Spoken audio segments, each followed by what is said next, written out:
आज हम आपको जो हमारे यहाँ मसाले के रूप में बहुत ज़्यादा प्रयोग किया जाता है भारत देश में, उस पौधे के संदर्भ में देंगे जानकारी। मेरे चारों तरफ जो है उसका नाम धनिया है। और हम जानते हैं कि धनिया जब तक किसी सब्ज़ी में, दाल में धनिया की पत्ती ना पड़ी हो तो लोगों को स्वाद भी नहीं आता है।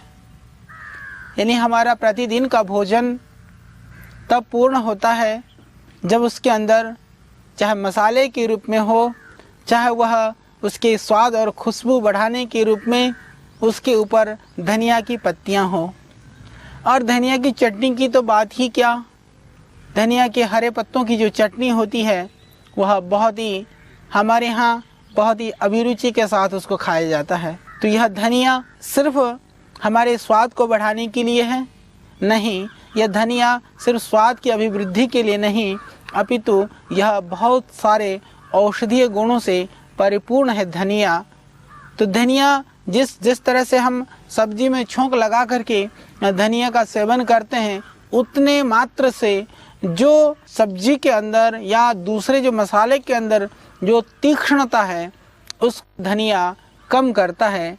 धनिया से उसकी तीक्ष्णता शांत हो जाती है। और धनिया की जो पत्तियां होती हैं, यदि आप जो मेरी माताएं बहनें जिनको बहुत ही ज़्यादा ओवर ब्लीडिंग होती है, रक्तस्राव हो रहा हो, तो धनिया के पत्तियों का आप मिक्सी में रस निकाल लीजिए और आप 4-5 चम्मच रस थोड़ा सा आप उसमें मिला लीजिए, एक चने की दाल के जितना कपूर मिला करके यदि आप पिला दीजिए माताओं बहनों को तो तुरंत लाभ हो जाएगा। मेरे पास कुछ ऐसे केसेस थे जो बाहर विदेशों में रहते हैं, वहाँ पर इस तरह की बहुत परेशानी कई लोगों को थी। फिर मुझसे पूछा गया कि आचार्य जी कुछ ऐसी दवाई बताइए जो वहाँ मिलती हो।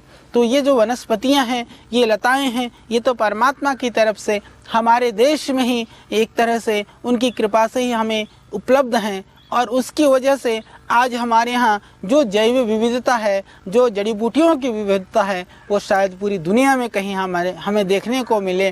तो यहाँ पर तो वो चीज़ उपलब्ध है, पर जो नहीं है वहाँ पर भी जो धनिया है उसके द्वारा आप बहुत सारी बीमारी को ठीक कर सकते हैं। क्योंकि लगभग धनिया का सेवन किसी न किसी रूप में पूरे विश्व के अंदर किया जाता है, इसीलिए कि धनिया बहुत ही गुणकारी है, बहुत ही लाभकारी है।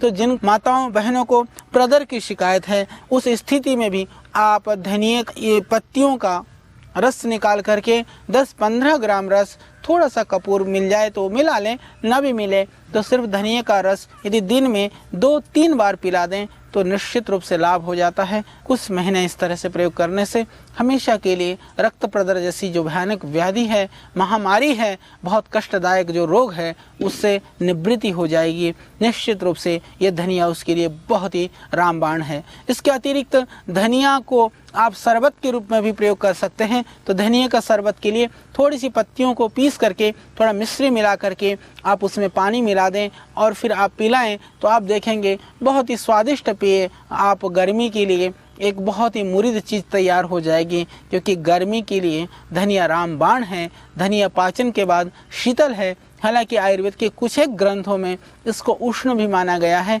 पर प्रयोग से हमने देखा कि यह गर्मी को नहीं बढ़ाता है धनिया, यह गर्मी को शांत करने वाला पदार्थ है। तो उसके लिए भी आप धनिया का प्रयोग करिए। जिन भाइयों को प्रमेह की शिकायत है, धातु रोग की शिकायत है, उन लोगों को भी आप धनिया का प्रयोग करा सकते हैं। तो धनिया के पीस करके उस पानी का सेवन करने से धनिया का शरबत बना करके, हालांकि ठंडाई जब बनाया जाता है तो उसमें बादाम, धनिया सब मिला करके भी ठंडाई बना करके पिया जाता है। तो हमने तो देखा कि कुछ लोग तो पराठे में भी धनिया डालते हैं। तो गरम मसाले के रूप में तो धनिया प्रयोग किया ही जाता है।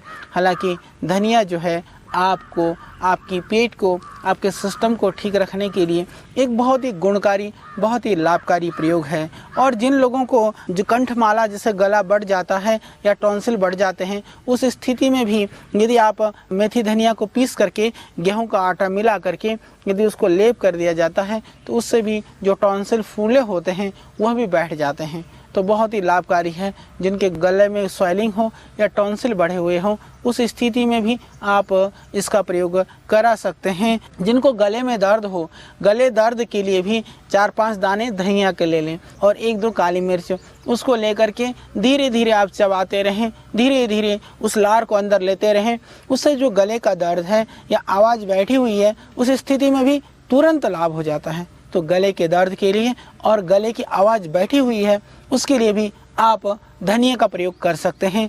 सर दर्द के लिए भी बहुत ही लाभकारी है। यदि गर्मी की वजह से यदि आपको सर में दर्द है, गर्मी का महीना है, सर में दर्द है, भयानक परेशान है, तो 1 चम्मच धनिया का पाउडर और 1 चम्मच आंवले का पाउडर रात को आप पानी में भिगो दीजिए, मिट्टी के बर्तन में आप भिगो दें, प्रातः काल उसको मसल करके छान करके पी जाएं। चाहे तो उसमें आप थोड़ा सा शहद मिला सकते हैं।